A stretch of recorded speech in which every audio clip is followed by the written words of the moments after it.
9 ans jour pour jour, nous apprenions le décès prématuré de Laurent Fignon à l'âge de 50 ans. Aujourd'hui, ASN TV rend hommage à l'un des plus grands champions du cyclisme français. Laurent Fignon est né en 1960 à Paris. Il découvre le vélo à 15 ans et signe sa première licence cadet l'année suivante avant de remporter la première course à laquelle il participe.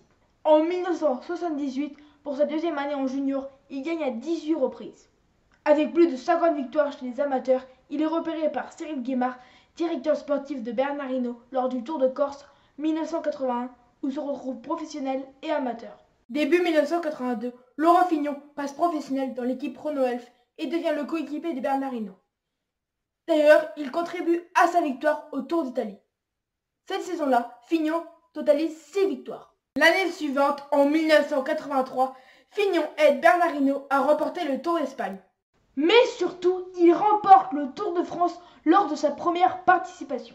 Comme Fausto Coppi, Jacques Anquetil, Eddy Merckx et Bernard Hinault avant lui. Il réalise le doublé maillot jaune et maillot blanc du meilleur jeune. À l'issue de la saison 83, il totalise 8 victoires. En 1984, il confirme son grand talent, mais se fait voler la victoire au Tour d'Italie par Francesco Moser. Il prend sa revanche en dominant le Tour de France. Il remporte 6 étapes en contre-la-montre et en montagne. Il gagne le Tour de France devant Bernard Hinault et Greg LeMond. À la fin de la saison 84, il totalise 12 victoires, dont le titre de champion de France, et apparaît comme le nouveau patron du cyclisme français. Pourtant, l'année 85 est une année blanche. Il fait un bon début de saison, il se blesse et doit déclarer forfait pour le Tour de France. En 1986, il réalise à nouveau un bon début de saison et remporte la mythique Flèche Wallonne au sommet du mur de Huy en Belgique.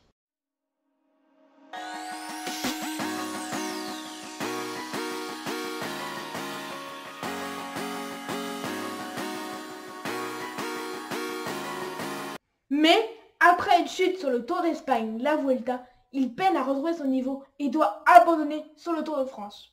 1987 est une saison compliquée. Il monte sur la 3e marche du podium à la Vuelta, mais ne finit que 7e du Tour de France, malgré une victoire de prestige dans l'étape arrivant à la Plagne.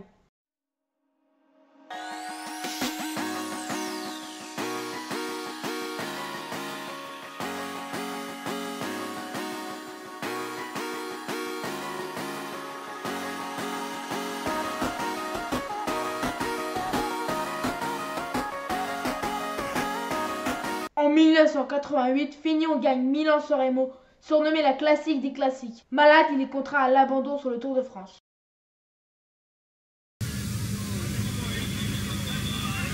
Fignon en tête. Merde. Et c'est Fignon qui gagne.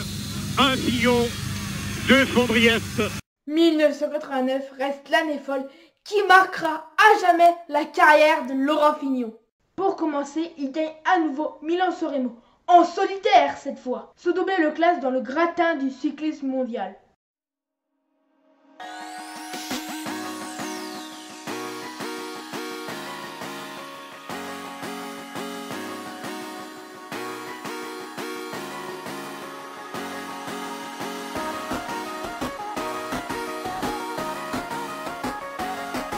Puis, il devient le 3e Français à remporter le Tour d'Italie après Jacques Anquetil et Bernard Hinault.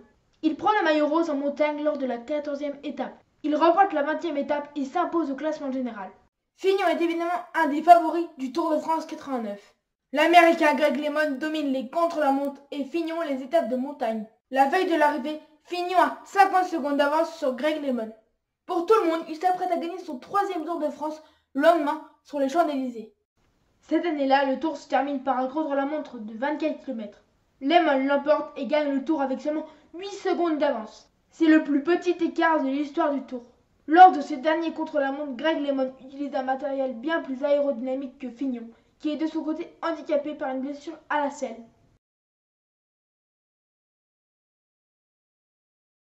Trois, 2, 1, top!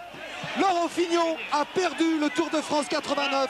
Greg LeMond l'emporte. Greg en médaillon ici sur l'image proposée par Pierre Badel et Daniel Thierry. C'est fini. Laurent Fignon a perdu le Tour de France. Moment intense, moment d'émotion, Robert. Moment terrible pour Laurent Fignon puisqu'il faut penser à lui tout en partageant le bonheur de Greg LeMond. Quelle désillusion!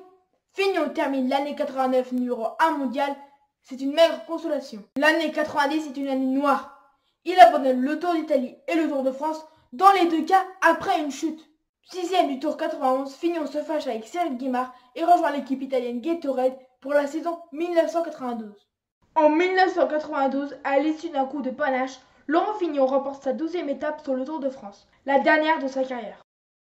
Son avance dégringole à quelques kilomètres de l'arrivée.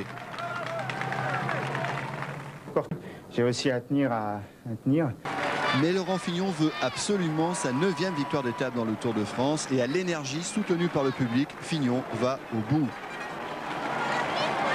Magnifique Laurent Fignon, il aurait été trop injuste que ce beau triomphe lui échappe. Laurent Fignon prend sa retraite sportive fin août 93. C'est un coureur complet capable de gagner sur tous les terrains. Il privilégiait l'attaque et faisait preuve d'un grand sens tactique. En France, il était surnommé l'Intello pour son style et son niveau d'éducation, mais en Italie, il était appelé le professeur pour sa science de la course. Ce qui est certain, c'est que ce palmarès est exceptionnel. Plus de 60 victoires professionnelles.